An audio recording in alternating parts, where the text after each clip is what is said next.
We are now moving into one of the key highlights of the day, the plenary lecture on building a climate resilient and regenerative economy, strategies for sustainable growth. As we continue our discussion on global economic and environmental challenges, we are fortunate to have two eminent experts who bring exceptional insights to today's session. First, allow me to introduce our moderator, Dr. Resham Thapa. Dr. Thapa holds a PhD in economics from the University of Hull in the UK and brings over 15 years of distinguished experience in academia and policy.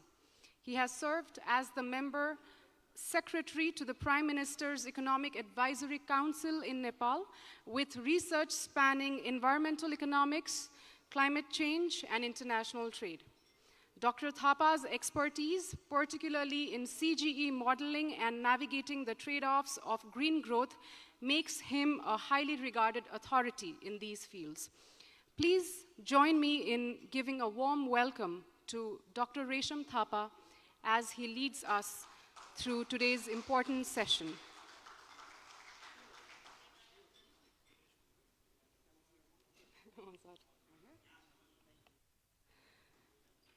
Now it is my pleasure to introduce today's distinguished speaker, Dr. Abrar Chaudhary from Said Business School, University of Oxford. Dr. Chaudhary is a globally recognized scholar specializing in environmental change, climate finance, and corporate purpose. His research, including important work on climate change adaptation in Nepal, provides valuable insights into the power dynamics influencing adaptation policies in the agricultural sector.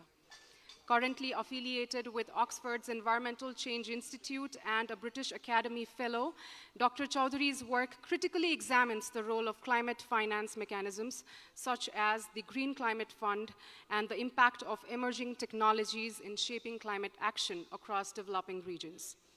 Today, Dr. Chaudhary will be presenting his lecture on building a climate resilient and regenerative economy, strategies for sustainable growth. His presentation will offer innovative strategies to address environmental crisis while promoting sustainable economic growth. Without further ado, please join me in welcoming Dr. Abrar Chaudhary. Thank you.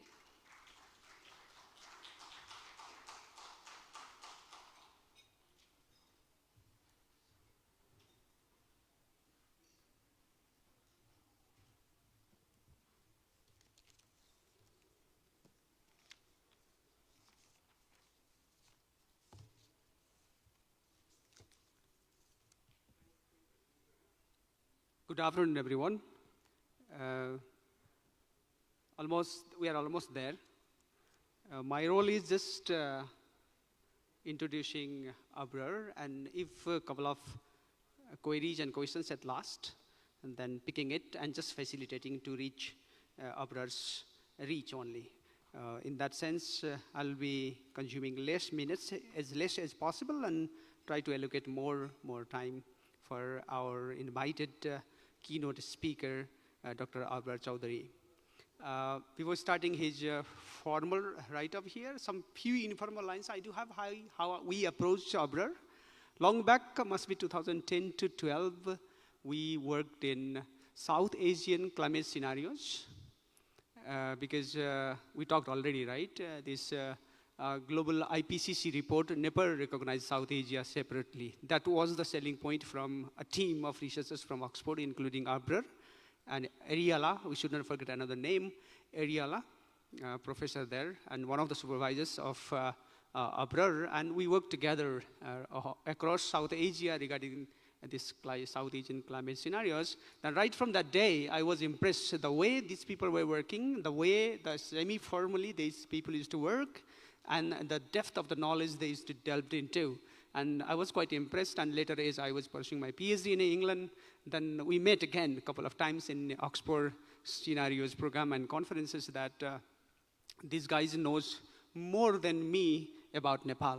And these guys knows a lot of climate change, climate financing, and policy issues than us regarding Nepal. And I was impressed right from that day, and as we decided the theme basically climate change and climate finance and climate scenarios and related development issues in Nepal, then we decided this cohort, out of that cohort, Abrar could be one of the best match to our theme. That's how we approach him.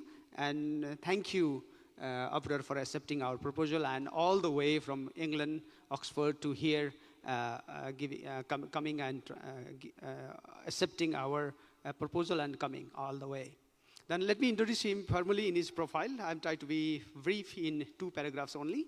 Dr. Abrar Chaudhary is a senior academic at Said Business School, University of Oxford, and Grimtempton College. He previously held a prestigious multi-year British Academy Fellowship on climate finance. Abrar's research interests span challenges at the intersection of environmental management, climate change, sustainable development, climate finance, and corporate purpose. With over 25 years of global experience in technology, consulting, and research, Abrar has worked in governments, funders, private sector, and research institutes to translate evidences into action and addresses complex environmental challenges. Our previous chair of the session already spelled out about the methodology that a systemic approach, and this is where these guys and team of Abrar are the champion on this systemic approach. And then having said that, Abrar is currently investigating the interplay between dedicated climate funds, like the Green Climate Fund and emerging technologies, and how they influence the implementation and diffusion of climate action in emerging economies. I iterate again, emerging economies. Additionally, he is collaborating with UNDP to examine how different climate funding instruments builds resilient on the ground. His past projects include a collaboration with Oxford and EY Global to explore corporate purpose and sustainability at large global MNCs, multinational companies, in a volatile global economy. Abrar has contributed to numerous climate projects funded by prestigious organizations such as World Bank, UKAID, USAID, CCAFS, and spanning across more than 10 countries, of course, including Nepal. Abrar is an experienced teacher and program director of Oxford's custom education portfolio, and contributing to the programs on MBA, EMBA, MSc, and executive education. He has published widely in leading academic journals and practices, presently at numerous international conferences. Abrar holds a PhD in environmental change management, awarded Best Dissertation Award at the Academy of Management, United States, and MBA as well as MSc in environmental management with distinction, all from the University of Oxford. And finally, he is a fellow chartered accountant. Prior to Oxford, Abrar was a partner in leading professional accounting service firms and working extensively in that area as well. Now, after this brief introduction of our invited guest, Abrar Chaudhary, and now I hand over the mic and podium to Abrar. And only the ground rules we'll try to be as possible as brief. And couple of questions only I will take and forward to Abrar. And let's make 40 minutes plus minus. I think we can enjoy 40 plus minus. Abrar noted 42 plus minus minutes only. And podium is yours. Thank you. Thank you.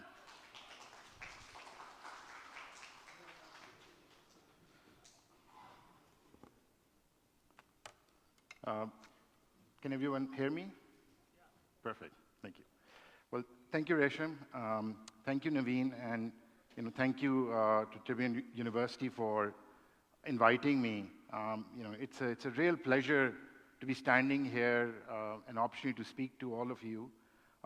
These last 2 days have been fantastic for me as well. I've had the opportunity to listen to some fantastic speakers, some fantastic sessions, and what I'm hoping is that, through this lecture, I can build and bring many of these ideas together. So it was really good to see these sessions. But more importantly, sorry, I need the ticker. Yeah, more importantly, sorry, let me see if this works. Yeah, perfect. So more importantly, when Resham invited me to come to Nepal, I really actually jumped on this opportunity. And the reason was that my academic journey actually started from Nepal. My first research project in my PhD was in Nepal, and I was, as a not so young researcher, because I worked for many years before I went into academia. But I came to Nepal, and there was this big question I wanted to ask.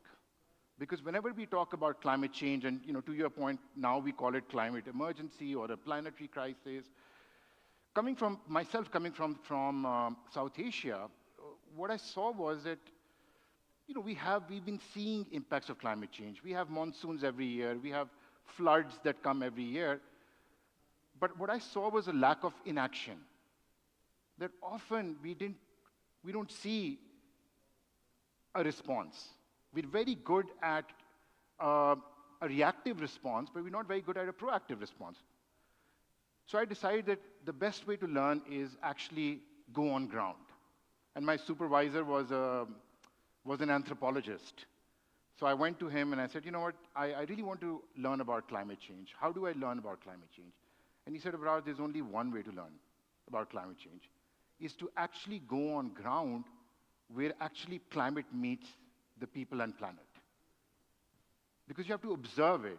We understand we need policy, we need planning, we need research, but we really have to go on ground. So I was fortunate. I spent many months in the Nepal's Tarai Plains. I worked with smallholder farmers. I tried to understand what they were doing. But one very interesting project before I get into this lecture, because I have this opportunity now to speak about Nepal, was even then we were thinking about, okay, how do we communicate about this phenomena of a climate that's changing? And of course, those are terminologies that are not really used by communities on ground. When we go to a small farmer, they will not say climate change, but they might say, oh, we're having a bit of variation in the rains, or we can see something's happening. There's a disease coming in that wasn't there before, or our planting season is changing. So for them, the way they operationalize climate change is on activities that they do. So it's very important to translate that. So at that point, we were like, okay, how do we show farmers that something is happening? Because it's also, imagine, as a researcher, as a policy maker, we have immense responsibility, because we are going on the ground, talking to communities, talking to farmers that are historically planting. They have a way, they're the experts, and someone else comes from outside and says, actually, I think you should change the way you're planting, or you should stop this, or you should plant something else. And what if we're wrong? What if the researcher is wrong? What if the policymaker is wrong? And that has happened many times, and that's why often with communities, with farmers, there is a very low level of trust. They don't trust external people, because often that support isn't there. So our project was very interesting. We, even then, this is, almost 13, 14 years ago, we used technology, and we said, if we use climate models, if we project climate change, they're already, if I look at Kathmandu, right, and I run a climate model, and it will say in 10 years' time, in 20 years' time, the temperature in Kathmandu is going to be, 0.5 degree more, or there's going to be a variation of rain, or there might be a bit more drought. You can run models, and you can actually find locations right now which would have the same climatic environment that Kathmandu might have in 10 years' time. So we decided that the best way to do research is actually find those locations within Nepal, because Nepal is, as you know, is environmentally very diverse. From the Tarai Plains to the Everest, I think it's about 200 miles or 200 kilometers. you can see so many different ecosystems. So it was relatively simple to find locations. So we took all these farmers to these different locations and said, we're not showing you your future, but here is a plausible future. If you go to these locations, you can see how your village will be in 10 years' time. And if you talk to farmers that are already working there, are there strategies that you can adopt? And then we took them to multiple locations. So initially, the farmers were very resistant. They were like, no, we don't believe in this, right? Or if we suggested them strategy that, why don't you share your materials or inputs? They were like, no, we don't want to share. But when they visited other communities, when they spoke to other farmers, they saw some different strategies. And when they came back, their mind was, I'm not saying it changed, but they were much more open. So for us, that lesson was that if we really want to talk about climate change, we have to be on the ground. We have to talk to the people. We have to talk to the communities. But we also have to build a lot of collaboration, a lot of dialogue. And when I look at this conference itself, I think this is a place we're having this collaboration. Many different minds and policymakers and government officials and researchers are speaking that allows us to think and broaden our perspective as well. So I wanted to start with Nepal, that my journey in Nepal, this was Farms of the Future, and we were trying to build this future to Oxford. So anything is possible. So I wanted to start with kind of framing what the objective of this session is, this plenary, right? And you've already heard many of those things. But I really want to communicate 3 things I hope that you take after this plenary.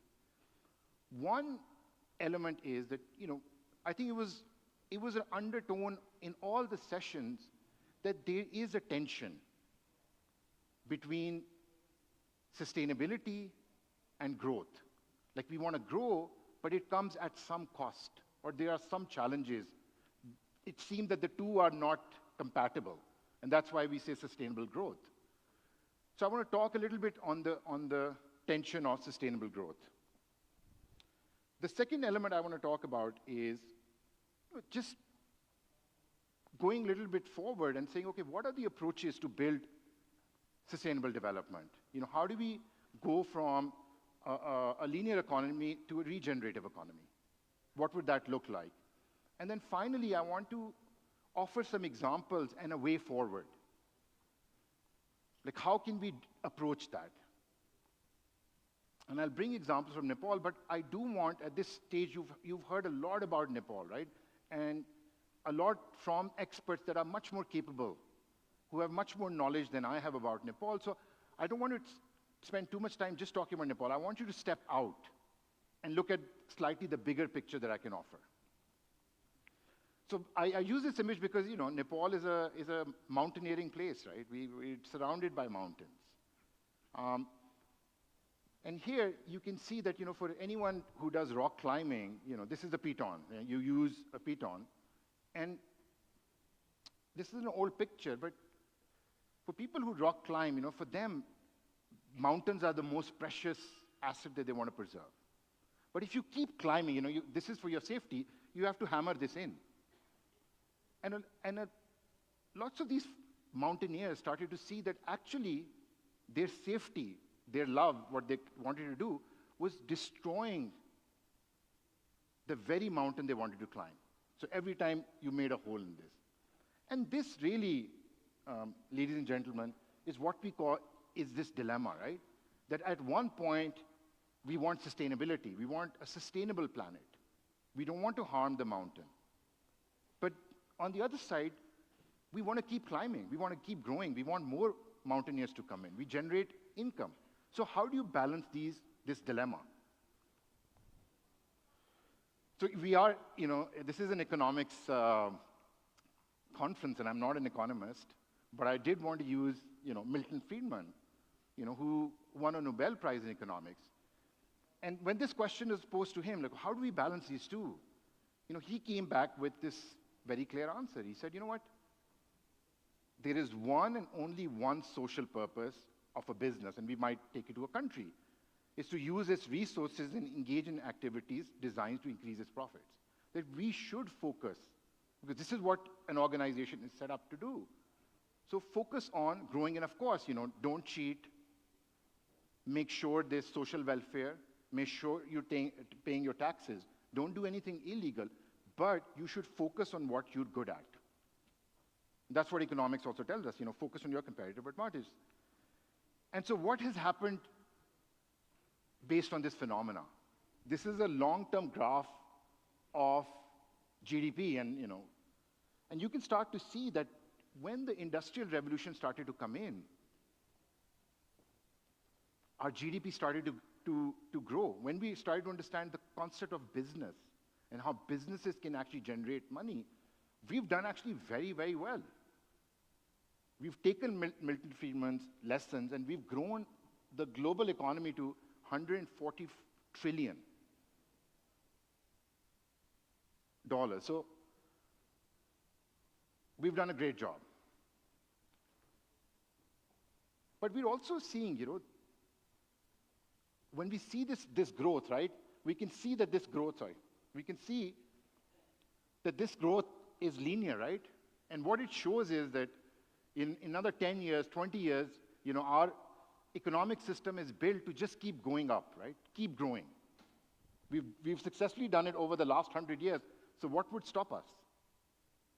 But this growth has also offered us lots of advantages. Like this is a graph of poverty.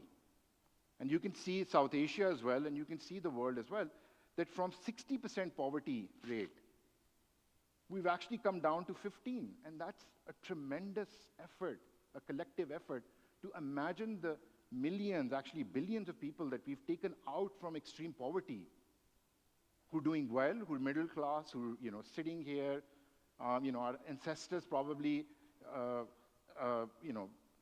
were not as wealthy. So poverty levels have come down, and I'm sure, others can argue who were here, our health metrics have improved, our education metrics have improved, everything is on the rise. And that's at the back of that growth, because we are growing. Here's an example, because I look at big businesses as well. This is the latest valuation for Apple. And its latest valuation is $3.3 trillion. This is one business, because they've done really well in growing and using that philosophy. And actually, Apple is not alone. There are right now 6 companies that are worth over $1 trillion. So just to give you a perspective, Apple valuation is more than 195 countries in the world. Its valuation is close to, compared to GDP, close to the UK economy. So it would be like the 5th or the 6th largest country on its own. Here's GDP of Nepal, 44 billion. And we're a country, so its valuation is like 12% of just one corporation. Because that model was generated on growing. Like, as long as I don't know how many people use Apple, but I have a few products, and many have like 2, 3, 4 products. I sometimes ask people, I do this survey. And in the Western context, people would say, are we talking about me, or are we talking about my family? Because if I add my family together, I probably have 10 Apple products. So they're solving a problem. These big corporations have understood how to make our lives easy. And so we're buying.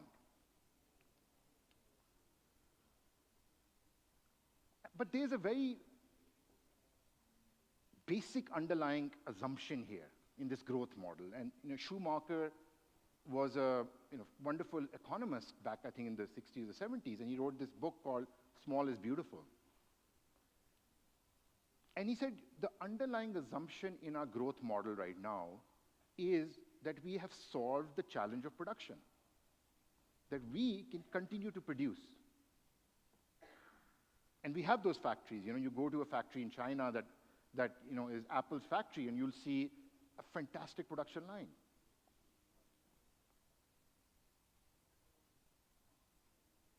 But the challenge here is that, yes, financial capital may be unlimited because humans produce financial capital, right? You can go to a bank, and you can start to print as much money as you want. So your financial capital can keep going. But what about natural capital? And I think some speakers in the last session started to talk about this, that there is a cap in the natural capital. So where is Apple's growth coming from? 60% of all battery products, cobalt, actually comes from Congo. And if you look at Congo, it's under conflict right now. There's war happening there.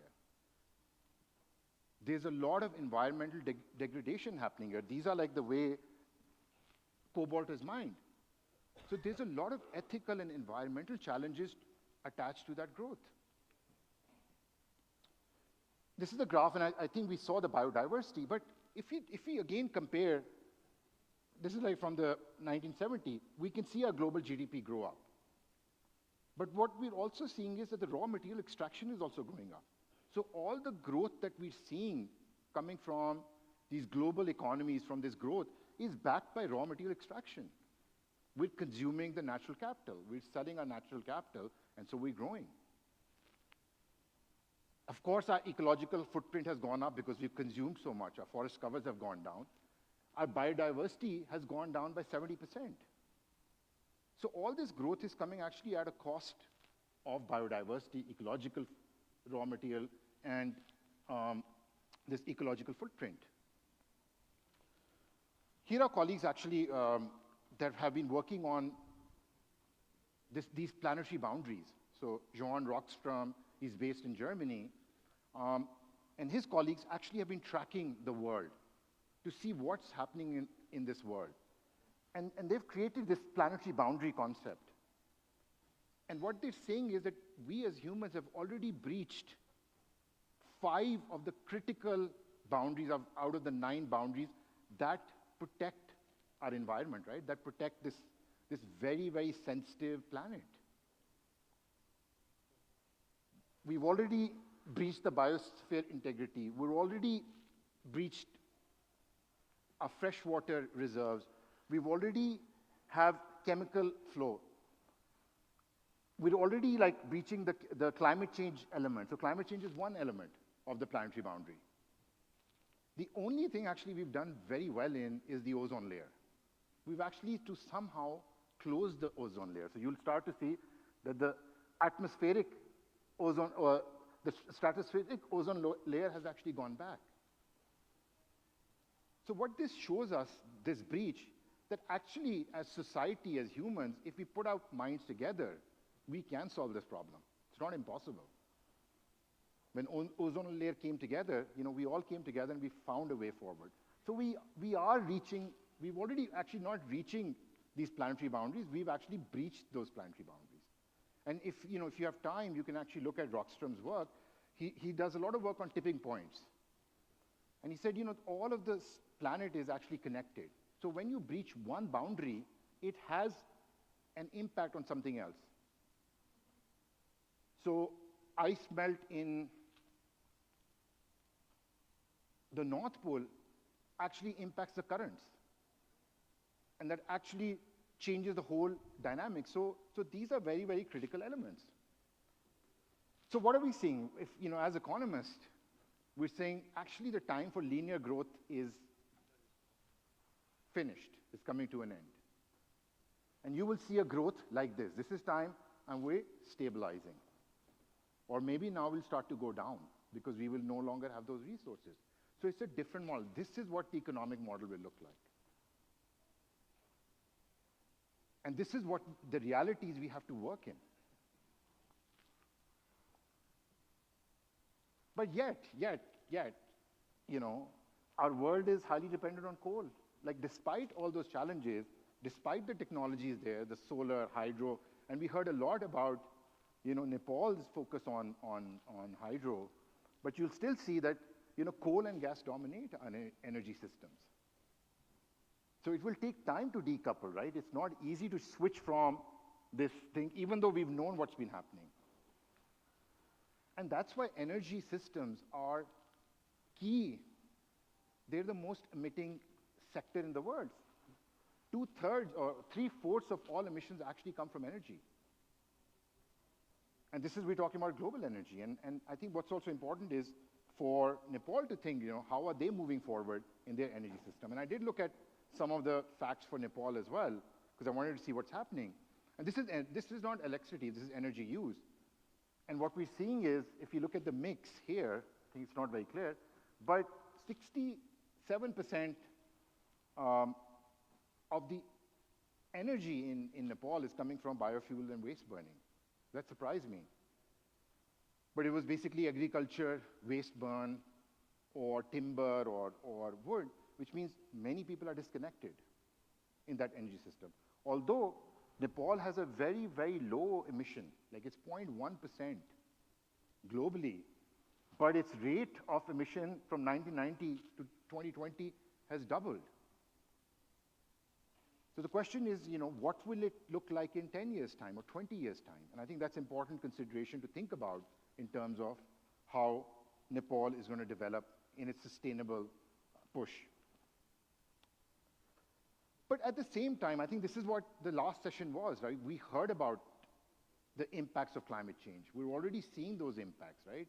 This is pollution from Kathmandu, and the last, from ICIMOD, really did a great job showing, and these are actually sources from ICIMOD itself. But we're also seeing soil erosion, glacier outbursts. So it's not just about emissions. It's not about developing an economy that's low emission. Actually, on a global level, it doesn't really make a difference. Nepal is emitting 0.1%. It could emit 0.2%, and it would not make a big difference at a global level. But we, as a country, you have to demonstrate good commitment. So I think it's more about commitment rather than your footprint. But the impacts of climate change, the effects of those emissions are really more critical for the country. So this whole notion starts to come in, right, that climate change is a two-way street. Think of it as a two-way street, not a single street. We need to get to 1.5 degree. We have to mitigate. We have to reduce emissions. We have to ensure, I think a comment was coming from you, that, we have to think about circular models, or someone else was about circular models, that we have to adopt circular models. We have to reduce our mitigation. We have to reduce our emissions. But we also have to think about adaptation. How do we reduce the impacts of climate change that are already happening? Like, even if we stop all emissions, there is a lag. The world will continue to heat up. So we have to think about both these elements. So I look at climate finance, right? Part of my work is now looking at how do we fund this transition, right? What would need to happen to tackle this challenge? And when we look at costs, they're very alarming, right? These numbers make, scare you. Because it's like, oh, we need $38 trillion every year within the next 25 years. Like $38 trillion. Where will this money come from? But we also have to think about this really important element. There's like some fantastic research that's just come out in Nature. It's a very, very recent paper which estimated the which estimated the figure of 38 trillion.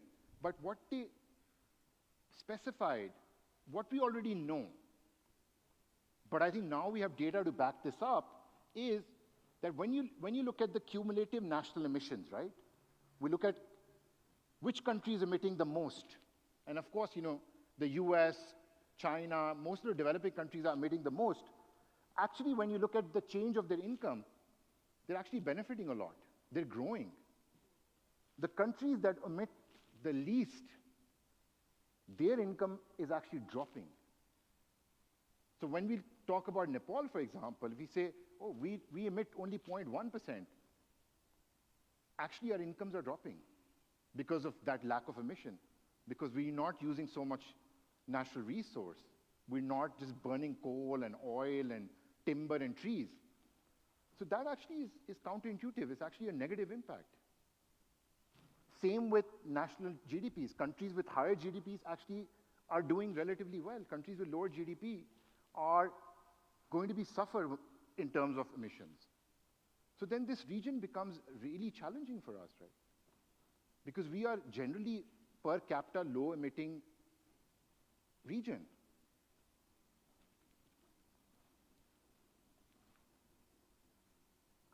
But then just coming back to this finance perspective, what we've also seen while we need 38 trillion, what we've also seen over the last 10 years is that climate finance is actually rising. When you talk to funders, you'll say, you need to fund climate change, we need more finance, and they'll say, okay, look at the numbers. We've actually, from 2011, we're now actually at $1.26 trillion. So every year, $1.26 trillion are being spent. And that may seem a very large number. But when we look at the gap itself, we'll see that in order for us to get to 1.5 degree, we need not 1.2 trillion, we need about 6 trillion every year, and developing economies alone need $2.4 trillion each year. So of course, there's a huge gap between the amount of money that's available and the amount of money that's actually needed just by developing countries. And when you put the entire economy, then that figure goes up, and eventually that figure will reach $38 trillion. So the scale of the challenge is quite large, and the scale of the financing gap is huge. And I looked at some facts on Nepal as well. So what's really happening in Nepal? Well, Nepal says we need $46 billion by 2030 for mitigation and for adaptation. But if you look at this 10 years, Nepal has received about $4.4 billion. So we can see the gap even in just one single country. That's a low-emitting country that only emits 0.1%, but we also need 46 billion. So where will this money come from? And when we look at government spending, it's about 4 to 5%, really focused on climate action, on highly relevant climate action, which needs to be scaled. This is what research says, that needs to be scaled by 10 to 15%. Only when that investment will come in, it will start to unlock and get private sector to come in. But also our research shows that because the scale of the challenge is so big, because we need not billions, trillions, sadly, this will not come from public finance. Governments alone can't fund it. We need private sector to come in. And private sector, we had a panel on private sector as well. And private sector, when you talk to private sector, their demand is we need government support, not financial. We need an enabling environment. We need a commitment from government.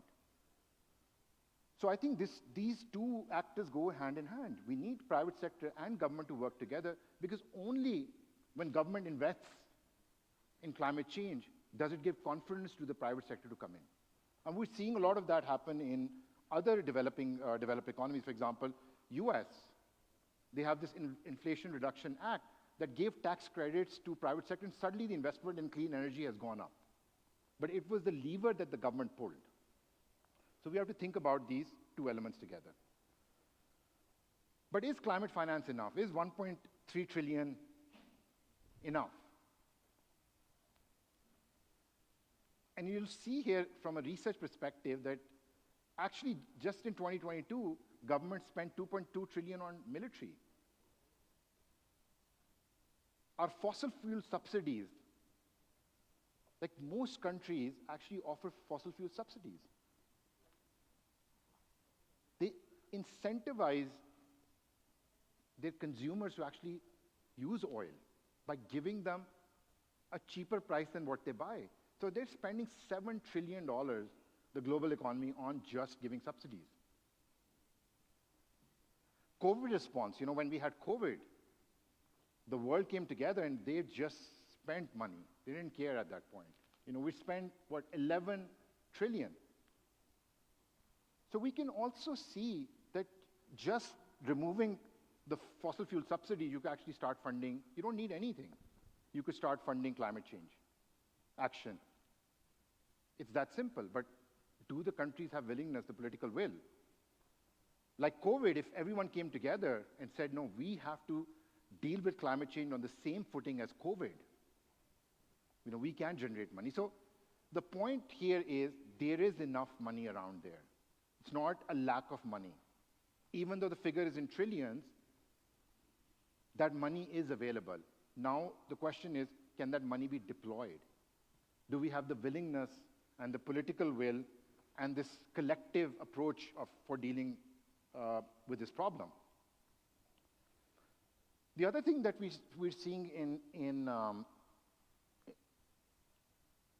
climate change, which is also really important, is we already know this, right? Majority of the funding goes towards mitigation. In fact, I think it's about 94% of all climate finance, the 1.2 trillion, goes to mitigation, low emission technologies. Mostly in energy, mostly in transportation, but very little money, just 5-6% actually goes into adaptation. And when you start to approach private sector and say, you know what, you need to solve climate change, there's absolutely very, very little private sector engagement in resilience adaptation. And for us, that's the biggest challenge. Because adaptation resilience is a more urgent challenge for South Asia than mitigation. Yes, we need clean energy. Yes, we need low emission. Yes, we could have electric vehicles. You know, we need all of that. But what about the big floods that might come in? You know, we saw in the last presentation, right, that the mountain region is heating up twice as much as the other region. You know, the mountain region is what we call the third pole. You know, I think there are about 6,000 or 7,000 glaciers in that region. So imagine if those melt. So we need more money, but where will that money come from? Because private sector isn't coming in, and that's where we have to start thinking more in terms of how do we develop sustainable models. Because if you go in, ask a private sector to fund flooding or flood a small community, their answer is, actually, it's not related to me. Why are you asking me this? There's no connection. So we have to build those connections. We have to build those sustainable models. Just a few more things on the climate finance side, because also it's very interesting that underlying climate finance is justice, is climate equity. Because what the debate that's happening in climate finance is, yes, you know, we need someone to fund this. We need this 1.2 trillion, or Nepal would say, I need this $44 billion. I need this money. Where will this money come from? I'm only getting 4 billion. And the question is, this is where climate negotiations have to come in. This is where this historical obligation of developed countries who already developed have to pay. So here's an analysis. And what we see is, if we look at, based on a historic analysis, the US has to pay 50% of all climate finance because they've developed the most. And then you have all the other countries like Germany, Japan, United Kingdom, Canada. They've all developed at the back of using that environment. They were part of that GDP growth. They kept using raw materials. They burned their coal, they burned their oil, they did everything to grow. So they need to now pay. So this is the historical obligation. But it's more complicated now. Because once you go in these negotiations and you ask the US, okay, we need $1 trillion. In this case, it's only $100 billion. That's what's been negotiated in climate negotiations. You go to the US and say, you know, you need to pay 50% of your share. I need $50 billion from you. And their answer is, why should we pay 50%? Because now China is the second largest economy. Look at their total emissions. They're higher. What about India? They're emitting a lot. So this whole debate is happening, you know, who is a developed country? Who is a developing country? Should we look at historical obligations? And if we look at the data and say, okay, forget past, let's look at future growth. Suddenly, US only has to pay 27%. Now you need to include China, you need to include India. All the countries in the gray are countries that have not historically polluted, but now are growing. So should those growing countries also be paying? How can they, you know, what about Saudi Arabia? This is a big question. It has the largest oil reserve, and Saudi says, no, historically I should be allowed to emit. But the world says, no, if Saudi keeps emitting, what will happen? So this is what's stalling all this finance. It's not about the money, it's about who should pay. And this is what's going to happen in the next negotiation, where you'll have more countries coming in. Rather than the 28 countries that are historically obligated, you'll probably have 50 countries that have to now pay. But even then, they're not also paying their fair share. So even that, US has to pay 50%, it's actually paid $2 billion. Because it's a political issue for them. It's not a financial issue, remember. It's a political issue. The moment US pays climate money, their population comes and says, what about floods in our country? What about homelessness in our country? So that's the bigger challenge that all these countries are facing. So you'll have smaller countries like Norway, Sweden, and Germany. They're paying more than their fair share. The rest of the countries are all below their fair share. The other challenge we're facing in climate finance, and this is not for now, is there's no single definition. And I'm not going to go over this, but some might say, oh, climate finance is to deal with the impacts of climate change. Others say, no, it's actually a policy. No, climate finance is private sector mobilization. It depends on the country you come from. So there isn't one agreed definition. It's very broad, and people have their own perspective. Under the justice literature, we say climate finance should be additional, which means it should be over and above your development. Others say, no, development and climate is the same thing. If you develop, you become more resilient. So if my development money can also be charged as climate finance. So there's a lot of debate in what even climate finance is. And then there are many different instruments for climate finance as well. So when we're talking about climate finance, what are we speaking about? Are we talking about grants that many emerging developing countries are used to? That, okay, give us unconditional money. We need grants. And, Nepal has been getting lots of grants as well from multilateral, but that figure is very low. It's shrinking because the scale of the challenge is going up. And I'm sure many of you know that historically, development finance was set at 0.7% of the GDP. But I think a few years ago, UK cut it down to 0.5 because they don't want to give development money. So this grant is a challenge. There's so much issue on loans. So the next option is, yes, you go to ADB. World Bank is also supporting here. They'll give technical assistance, but a lot of that money comes in the form of concessional loans. And there's a challenge of equity there. Should loans be allowed in climate finance? Because you have to pay them back. If you're talking about a historical obligation, then loans should be there. What about equity, guarantees, impact-based finances, blended finance? All these different instruments are coming in to solve these challenges. So my ask for you, especially everyone who's sitting there, when we talk about climate finance, ask them, what's the instrument? What are we talking about here? What's the source of the money? Is this additional? Is it not? It will help articulate what we're talking about. How much time do we have? We're okay? Yeah, okay, perfect. Because I want to go in kind of this last portion, because I know we all can speak very well on problems and challenges. But it's also, I think, we could start to move more towards a solution approach as well. And so we've all been moving to sustainable. Like this whole notion, this whole terminology of sustainable development has really started to come up, right? That, okay, we need to develop. First it was like, no. There's a conflict between development and sustainability. But then it said, no, what about sustainable development? Can we do both? And when you look at the definition, right, it's a very simple definition that sustainable development is, or sustainability is, meeting the needs of the present without compromising the ability of future generations to meet their own needs. I think in the opening session, one of the speakers, used that Native American adage, which is relevant, that,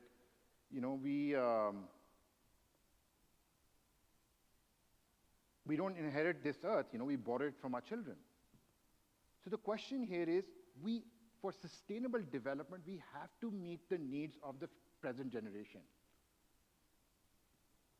But we have to make sure that we leave the earth intact for the future generation.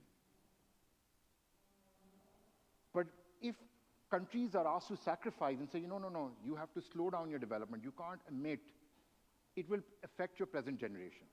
So it's really important to think about this notion that it's not a compromise. We can't give up what we need today for the future. But we have to ensure we are stewards. Our role in this earth, or in this place, is to be guardians for the next generation. So there's this debate, there's this conversation that's going in, saying that we are, in a way, the first generation that actually knows about climate change, has experienced climate change, understands more and more about climate change. So we can't use this notion that we didn't do anything, because we know it. So it even gives us more responsibility to react and think about sustainability. In a very simple way, we can say we want to do good without doing any harm. So this whole notion of doing good and do no harm. I think this is the philosophy that companies, countries have started to adopt. Yes, yes, don't do any harm, do good. But there's even a more better way, even a more stronger, like this is where we challenge countries to say, okay, you want to sustainably develop, but you can even do more. Don't just stop here. So if you look at this spectrum, right, this is business as usual growth. This is the graph that we saw that was just going in the sky and forever was rising. Linear growth. What is sustainable growth? Sustainable growth is seeking growth while minimizing impacts. Yes, we want to grow, but we want no harm. But that's also not enough, right? Because we are sitting in a place in Nepal which has immense biodiversity. It's so sensitive to nature that we have to start thinking about how can we achieve growth while achieving issue-specific positive impacts? How can we still grow but increase our forest cover, increase our biodiversity, increase our resources, take them up. So all the metrics are going up, we're still growing. That's about restorative. And we're hearing that this is coming in the policy, right? That we want to focus on issue-specific. But at the highest level, at the most inspirational level, what we call regenerative model, is you want to seek growth, but you want to change the system in which you operate. We work in a very linear growth-focused system, which relies on raw material. So how can we start to think about a system-wide positive impact? And we started to hear a little bit in the policy, systems change. How do we connect? How do we change the system? Why do we want to change the system? We want to change the system because the existing system will not allow us to get here. Because the existing system actually holds the status quo, is based on growth, is reliant on raw materials. The energy system here is reliant on burning agriculture waste. So going in, asking people not to burn may not change. Asking people to burn it in a better way might make it more sustainable, but it's not going to make an impact. How do we start to change the system? Why do they burn? What's happening? Is this a livelihood issue? Is it an access issue? So I think regeneration is where we really want to move towards. And this is a colleague based in Oxford who's written this book, Donut Economics. And she's been like promoting a lot of this philosophy as an economist. She's like, I'm an economist who argues with other economists of saying, actually, our model is not linear. Our model is circular. This is a circular economy model. These are the planetary boundaries that Johan Rockström put in, that you can't exceed these boundaries because there's nothing after this boundary. If you exceed the boundary, the Earth goes. Here are sustainable elements. Our population needs not just education, it needs food, water, energy, networks, housing. We need to provide these social services to them. But we need to grow, so we need to provide this, but we can't exceed this. So there is a space. We need to find this space, which we call the safe space, safe and just space for humanity. This is what a regenerative and distributed economy looks like. And it's hard to say what it looks like. But this is the aim, that we have to look through it. So what she's been doing, which is very interesting, she's been doing this donut economics for many, many cities, countries. Like you could make a donut economic for Kathmandu and say, okay, what are we short on? What's the shortfall? Where are we exceeding? Where are we doing well? Where are we not doing well?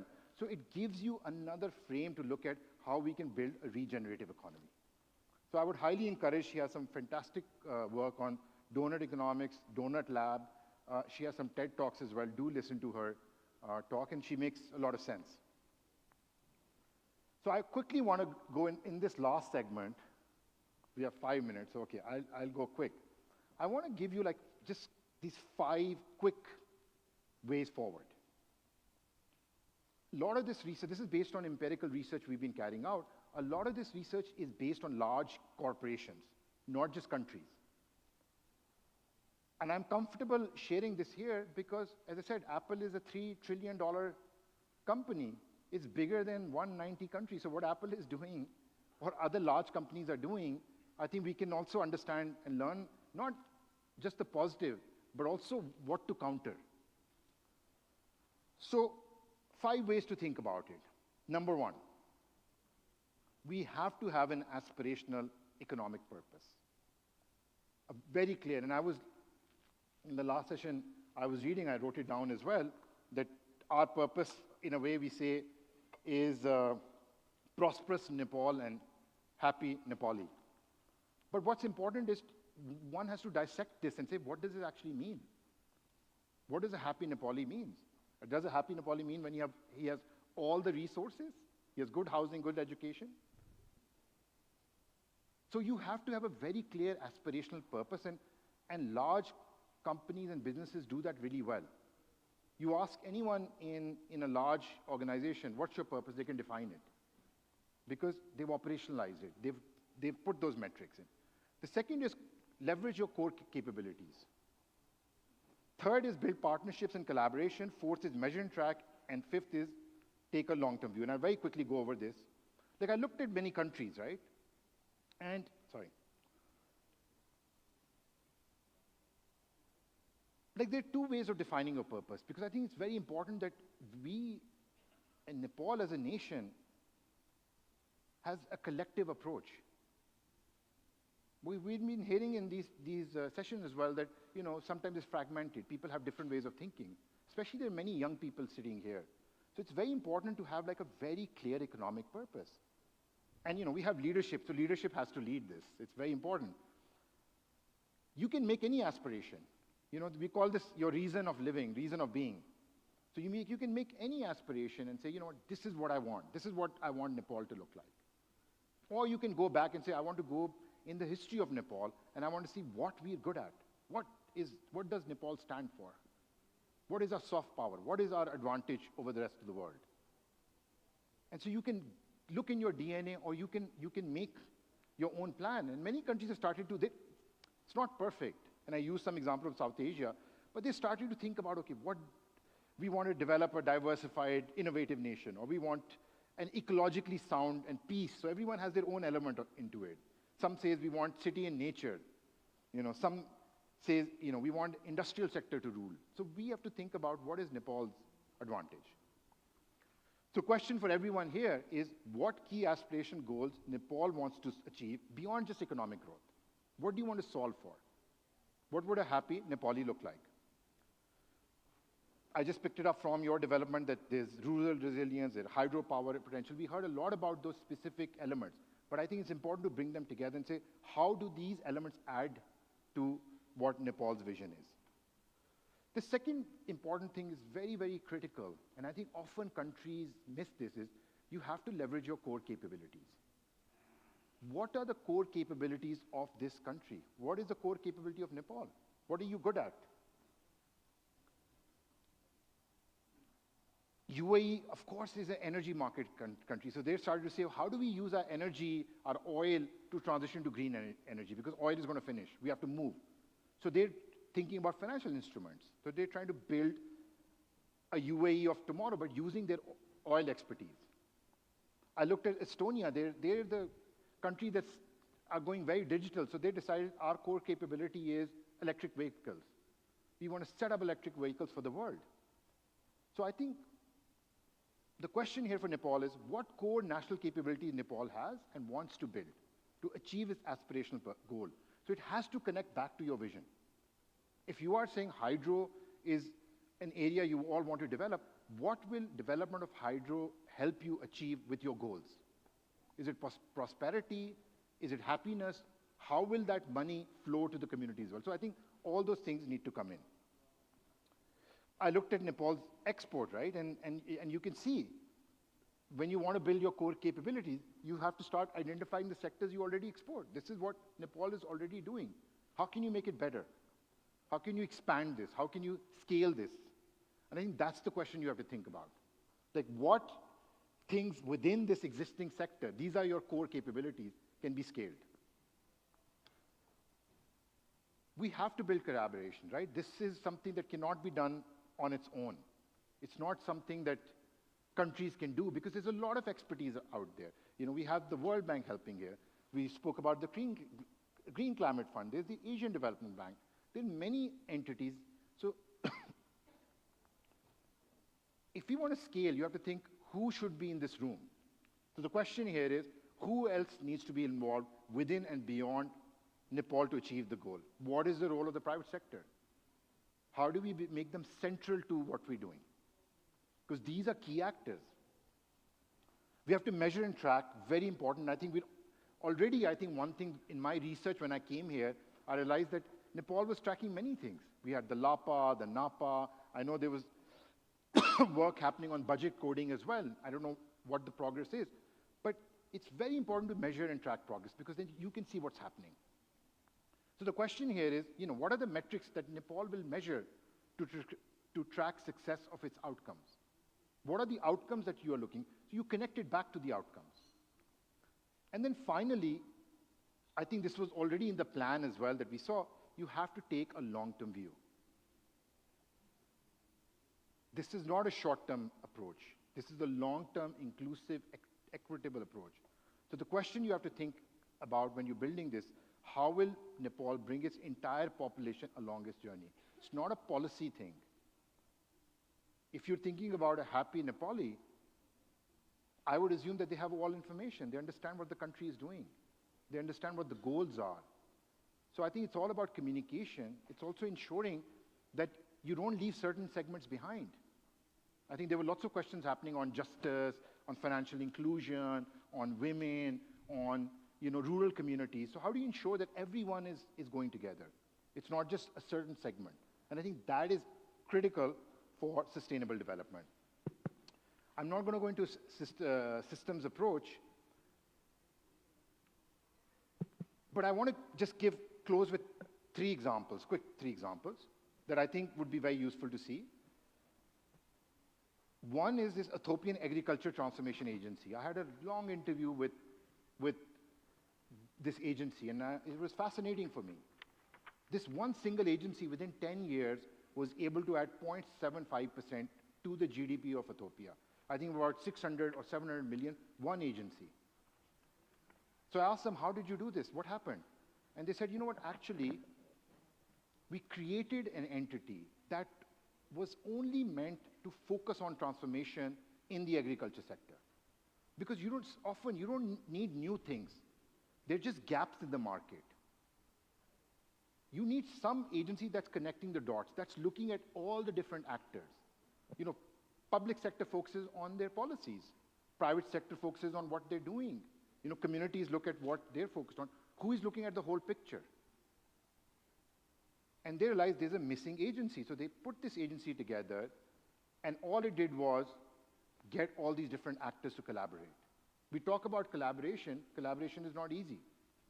We can get people in the room, but how do you truly collaborate? So this is a great example of an entity that really did well, and Khalid Bombo, who heads this, is now doing something similar for Kenya. For other countries are now coming to this agency. How did you do this? So I think we can learn a lot from these agencies. Remanufacturing China, policy. They put a policy in that any manufacturer that recycles will get a rebate. And suddenly that policy incentive, because we can ask people to recycle. We can say, okay, do recycling, a circular economy. I'll do it. Someone else may not do it. You put a tax benefit and say, if your car has 20% recycled material, this is the tax break. Suddenly people will do it. And final example is these modular buildings. policy comes in that if you construct a building, right? Right now what happens? You construct a building, you destroy it after 10, 20 years. Modular building allows you 20% recovery of these buildings. So now new policies are coming in codes that says you have to use material that can be taken out. And so there's price incentives as well. So I wanted to end my talk where I started from. You know, this whole question about sustainability and growth. And going back to the mountain where we're saying, you know, yes, we're destroying the mountain. So what happened? Like, what happened for this? This is a business that was producing these very successful equipment. And they realized our equipment is destroying the mountain. They formed these new, and you probably can see this here in Nepal, they actually got these new forms of pitons, which are these chalk ones. They don't destroy the mountain. So the question here was, by focusing on an issue and not saying, okay, I can keep growing, they're like, how do we find a solution for this? We need a sustainable solution that does not destroy the mountain. So you have to put this problem right at the center. Sustainability is not something that's good to do or is nice to do. Sustainability is how you operate business. And if you put sustainability at the center, you start to create solutions that solve for sustainability, not just for profitability. So this is the innovation. And the company, I've seen so many people wear these clothing, Patagonia. This is the history of Patagonia. This is how this company became a billion-dollar company, because they said, no, environment first, mountain first. So I leave you with this one final quote that from a colleague at business school. He says, what is a sustainable model? What is the role of a business? What is the role of society? It's about producing profitable solutions for the problems of the people and the planet, and not profiting from creating those problems. Thank you very much.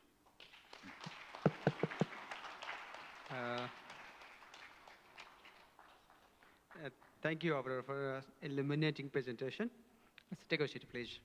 So a couple of questions we'll take from the floor, if any. The volunteers should be somewhere around, and please give the mic here, out here in the first row. Professor Karna.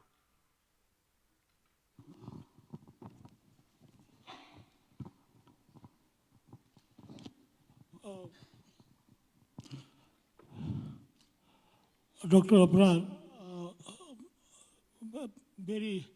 I'm not making it very lengthy. Just I want more elaboration from your part. Though you highlighted some of the aspects, we know not only the case of Nepal, but the entire South Asian region, the countries are the countries of villages. Nepal lives in villages. In that perspective, how can we leverage traditional ecological to enhance modern sustainable practices and policies? Just repeat the question. Yeah, once again, how can we leverage traditional ecological to enhance modern sustainable practices and policies in Nepal's perspective? So ecological practices, right? How do we build ecological practices for building? Let's keep a couple of more, right? Okay. And we can answer together. Yeah. Professor Timilchin. Professor Karna. Professor Timilchin. Thank you very much for such a very good educative lecture. In my opinion, I still remember it. I am a Kathmanduite. 69 years back, we used to have a flood in Kathmandu. You know, Kathmandu was flooded. Even that time. And that time we were not discussing, we didn't know anything about climate change. So it's not a question. What you have mentioned about the financial, the grant, multilateral, bilateral. support from developed country. But we are not getting so much. We are not getting. They are not listening.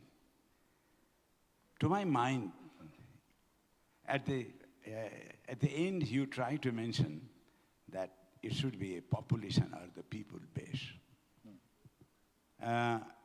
In 1950s, we had the same problem with the family planning. You know, population growth was very high. We adopted that. And in the same way, the women empowerment, the concern on the women, also we launched campaign, you know. Another campaign we did it for the literacy. I remember in 50s, early 50s, 3%, or around 4% of Nepalis were literate, now more. So similarly, if we can campaign within the country at the people's level by our local government, what do you think that approach, if we adopt, and if the government takes that initiative, that will also empower within the country, and even it will also help to pressurize the international community or the developed countries. This is my queries, you know. If you do, we are not, if you ask to the common people at the village, they don't know anything about the climate change. They don't know. So I think that campaign, if we adopt, then I think it will have a great pressure to the international community also. Thank you very much for such a good lecture. Thank you, Professor Chaudhary, Dr. Chaudhary. Thank you, sir. We'll keep a couple of more questions. Professor Tiwari. Very, I think, a small question. So, looking at your presentation, one of the very striking information that I found is that the climate finance, most of the climate finance goes to the mitigation rather than adaptation, whereas in developing countries like Nepal or LDCs, you know, we have a adaptation, a constant requirement, and that is known to even the developed countries. In spite of that, why developed countries are not willing to give more fund for the adaptation? Thank you so much. Two more questions we are taking. One from Professor Shake out there.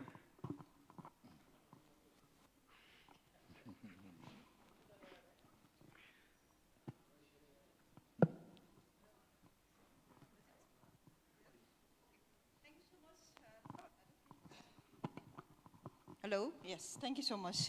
Thank you so much for your nice presentation, Dr. Abrar Chaudhary. So we must give you very thankful with your presentations and reasonable as well. So by the way, I'm just wondering that we are having such issues that climate changing is being a so serious issue nowadays for everyone and seriously in Nepal as well. And also we came to know that we are missing the agriculture productions, and even in GDP also we are getting less by the 2%, whatever you have presented here. In this condition, what kind of a climate finance model we should, you know, apply in our country? This is just my questions to you. Thank you so much. So what type of climate finance? Climate finance model. I'm just asking. Thank you. Thank you. Let's pick two more and answer together, right? Professor Sanjay, Professor Paudel, and Professor Mani. Final, okay?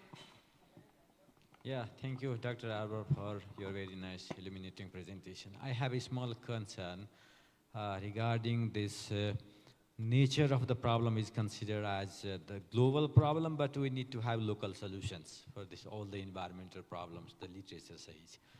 And in light of the federal governance system in this country and in several other countries, that adaptation practices is more pragmatic from the local perspective, from the local governance, but from the mitigation policy that comes from the federal policies, right? So how this adaptation and mitigation measures could harmonize to have a solution for the long-term solution of this climate change in your view? Thank you.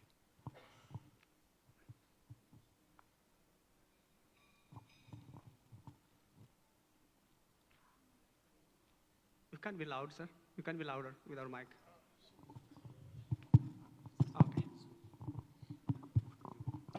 Okay, thank you very much, Professor. It's very really enjoyable talk you did, and very important topics as well, particularly to Nepalese context too. I have only two comments or kind of suggestion. Number one, when we face the problem, meltdown problem, or whatever the name you say, it is because of modernization, right?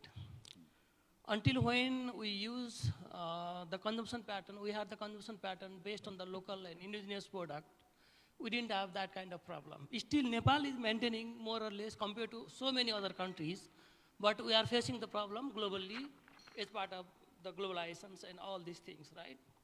One way to solve this problem in the context of Nepal may be to develop the nature-based scientific policy for the development.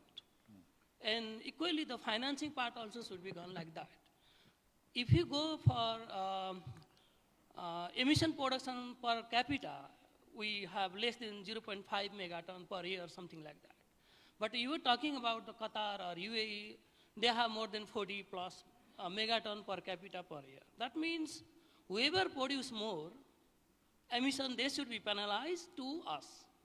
That's the clear message we are trying to deliver from last few years. And this should be a global agenda, and that will help to protect the jungles, even Himalayas, resources of the drinking water, so and so. And if that could be included somewhere in your presentation, that will add the value in the context as well. That's my suggestion. Thank you so much. Thank you. Final one, please. Professor Ian Mani.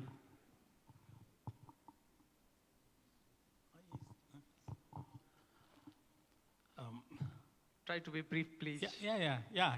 The organizers has placed this session as a plenary. This plenary session as a final session is very good. It is extraordinary. It is more meaningful. Whether knowingly or unknowingly, they are putting this session as final session, and everyone is leaving here with a heavy heart. What we are going to do to have solutions. So when he's touched upon two things, one is the Fredman's irresponsibility. That is, no need any corporate social responsibility. And such kind of measures or focus that leads to this kind of a issue. And one more, that often we are speaking that consumerism. And the consumerism also leads to this kind of issues. Instead of speaking about consumerism, we have to strongly discuss about the productionism. The products are produced not for consumption, it is for production. The producers are finding ways and means to selling the products. And these kind of sales, that leads to one kind of climate change. And when we think about these issues very closely, I'm sorry, very, very sorry to say that there are some roots in our history, in our biblical, don't misunderstand, I don't want to disturb anybody's faith, but in Bible, in the first chapter, Genesis itself, God created the world first. He has created the sky and everything. And sixth day, He has created the human being. And He says that, you please enjoy everything that has been produced here. This is written in 2000 years ago. So, all these things which leads to climate change. This kind of a mentality. So, what I finally put as a question is that the regenerative model has to be incorporate these kind of issues. We have to go beyond these regenerative issues. And finally, I am putting direct question, one simple question, without touching upon the corporate capitalism, without touching upon the profiteering corporate capitalism, Is it possible to control or reduce the climate change? Okay, all right. Okay, these are very wonderful questions, and I can pick out themes. I'm not going to answer specific. I think one theme that's really coming out is this notion of mitigation versus adaptation. Like, how do we fund this? How do we fund adaptation? And within that are some of those ecological practices. So you're absolutely right. I think something that we've all been advocating in climate finance, climate change, is that there's a huge skew. Mitigation is something that's getting the lion's share of all climate finance. So when I show you 1.2 trillion, many developed countries celebrate that. Look, we're spending so much money, but when you go deeper into it, you realize this is all on energy, transportation. Then you go deeper into it, a lot of this is by businesses, private sector buying products. So then you start to question, okay, where is the money coming for adaptation that the world needs? I think in a way, it's not a very positive example. I think it's a negative example, but what is starting to happen is, I think 2 days ago, 3 days ago, there was a big flood in Europe. And I think many people, I think it was 20, 30 people died. I think there was floods in Germany, there was flood in Canada. When events like these happen in developed countries, it shocks them.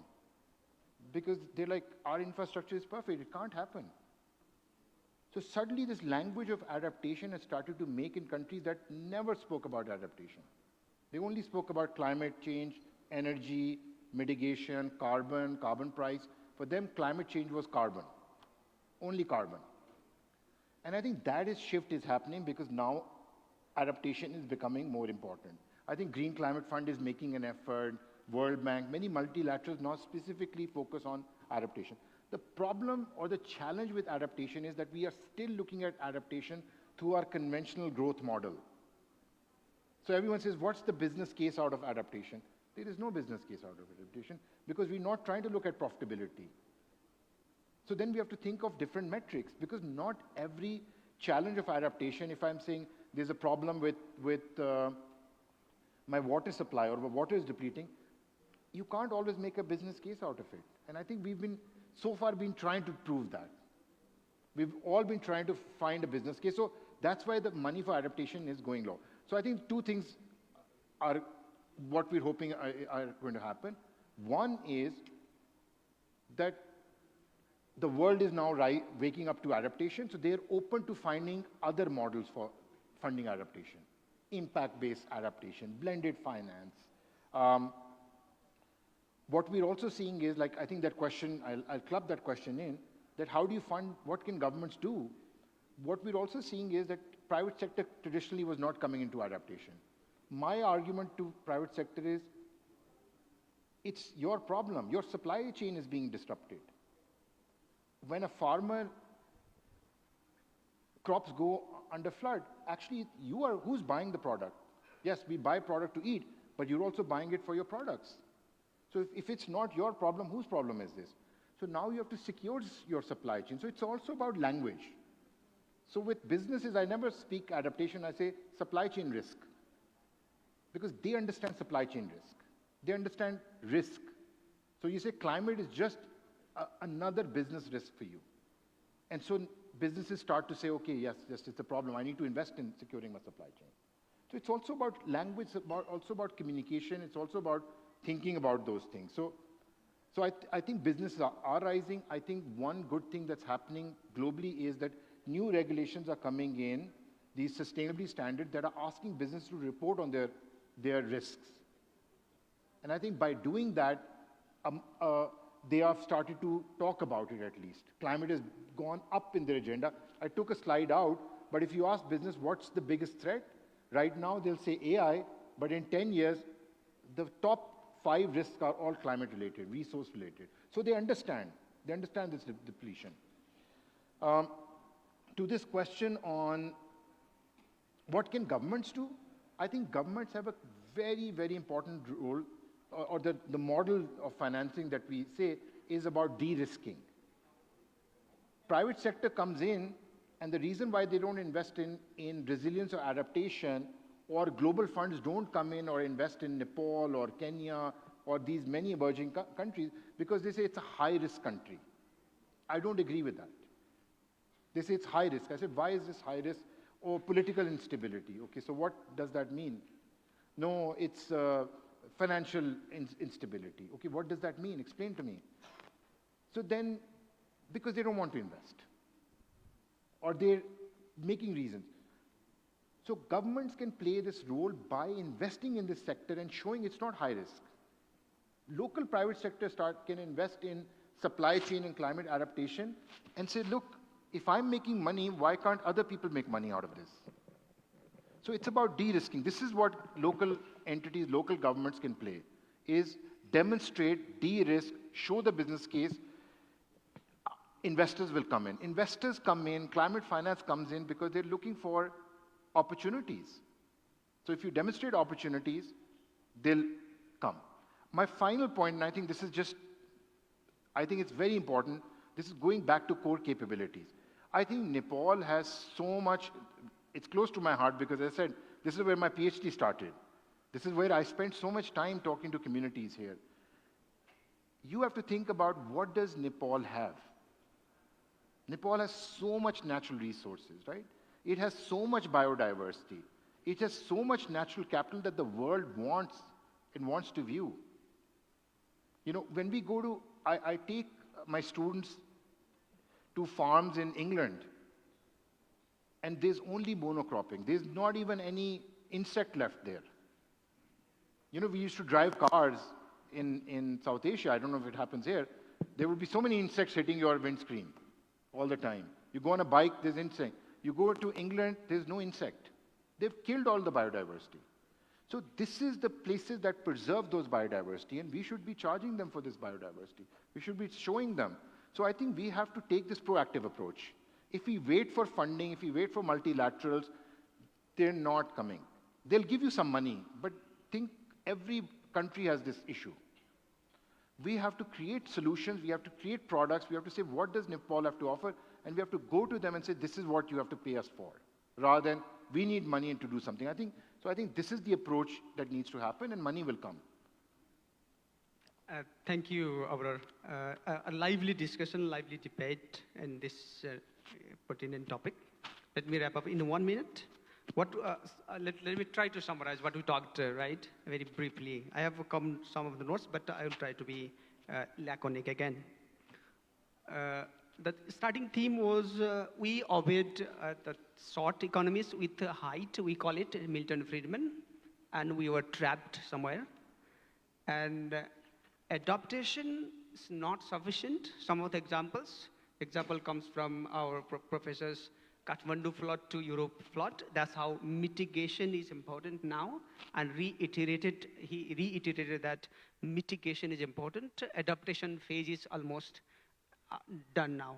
Adoption only is not going to solve the climate crisis. That's the second theme he talked about.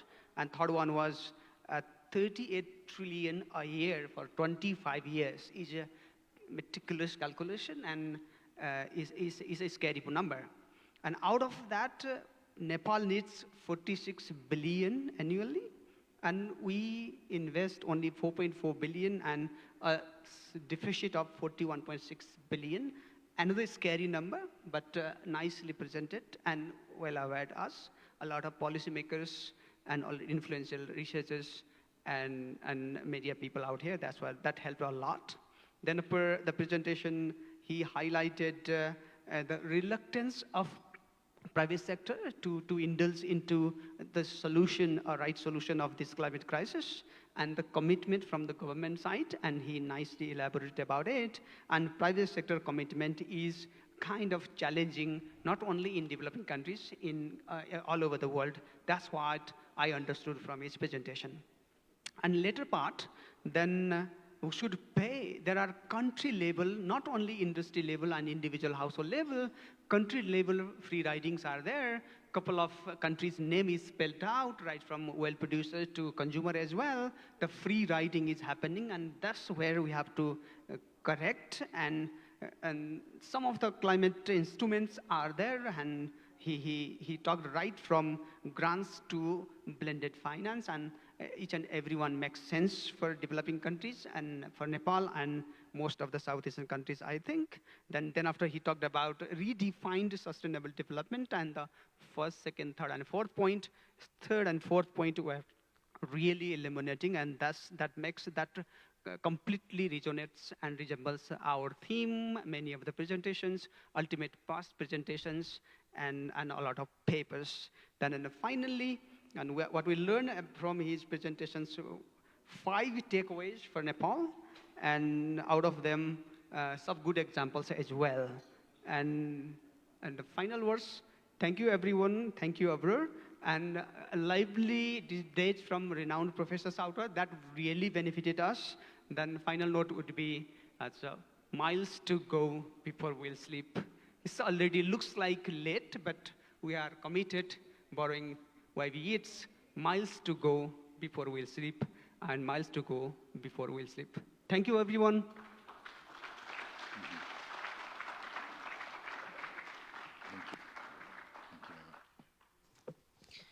Thank you, Dr. Chaudhary, for such a compelling and thought-provoking presentation. Your thorough exploration of climate finance, corporate responsibility, the role of different countries in contributing to and mitigating climate change has given us much to consider. I would like to extend my sincere thanks to our esteemed moderator, Dr. Thapa, for guiding today's session with such expertise and insight. Your extensive knowledge in environmental economics and climate policy has greatly enriched our discussions, and we are truly grateful for your contributions.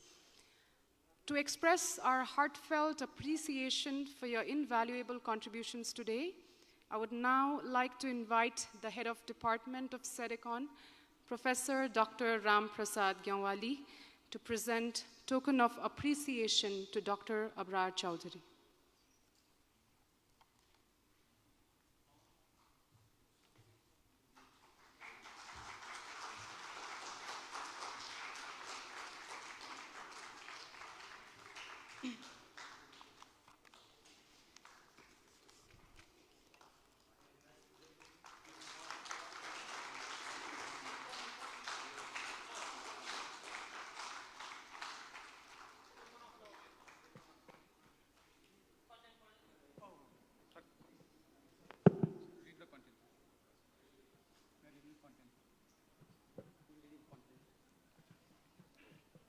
Okay.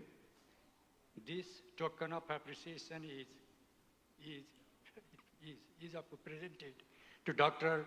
Abrar Chaudhary in recognition of delivering a plenary lecture at the CEDECON's annual international conference in economics, September 21-22, 2024, Kathmandu, Nepal, hosted by Central Department of the Economics, Trubhar University, on the day of September 22, 2004, Central Department of the Economics, CEDECON, Trubhar University, Kirtipur, Kathmandu.